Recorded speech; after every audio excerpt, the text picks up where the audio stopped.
Alright, so una sa lahat, thank you so much guys to all of our media partners here, our partners and also co-workers from Honor Philippines. Thank you so much. The biggest raffle draw of any smartphone brand is now awarded to Miss Loreline Pelonia. So ma'am, congratulations to your Honor X90 5G kasi ang iyong smartphone ay now isang Tesla Cybertruck. So with that ma'am, how do you feel right now po? Hindi ko maintindihan yung nararamdaman ko kasi medyo shock pa. Hindi pa nagsisink in talaga sa akin. Alright, so honestly guys, just to give you some quick backstory, even me, yung tinawagan ko po si Miss Loreline Pelonia to verify and also validate that she won. Talagang hindi siya makapagsalita. Ang sabi niya lang, ma'am, kayo po yung winner ng Honor X90 win na Tesla Cybertruck promo.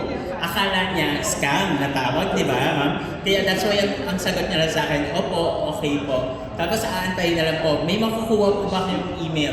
But of course guys, this raffle draw is legit. We are now officially awarding the Tesla Cybertruck to Miss Loreline Pelonia. So, how about a round of applause, guys?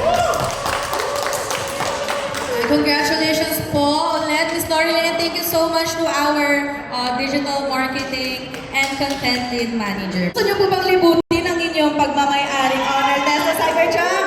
Gusto niyo po? Pwede naman! Ako, Ms. Loreline, sasamahan pa kita. Sige po, ikutin po natin. Ganyan. Hawakan niyo po, Ms. Loreline. Ano pong nararamdaman niyo? Good spirit? Charin. Ano pong feeling na talagang nakikita ng lahat ng senses nyo itong napanalunan nyo? Masasabi ko lang, totoo talaga siya. Legit talaga. Exactly, grabe. Lastly, gusto ko pong malaman kung ano po ang inyong masasabi sa Honor Philippines. Siyempre overwhelmed. Kasi sa dami-dami ng brand, ng smartphone, kayo lang yung nakagawa ng ganito. Na magparaffle ng ganitong sasakyan. Yes, and that is because of the support na nakukuha namin sa mga Honor fans. Ito kasi yung nagiging drive namin eh. Mas gusto pa namin makapagbigay, makapagbalik kumbaga sa lahat ng mga sumusuporta sa amin. Thank you so much, Miss Loreline, at sa mga nakasama natin this afternoon. Thank you so much po.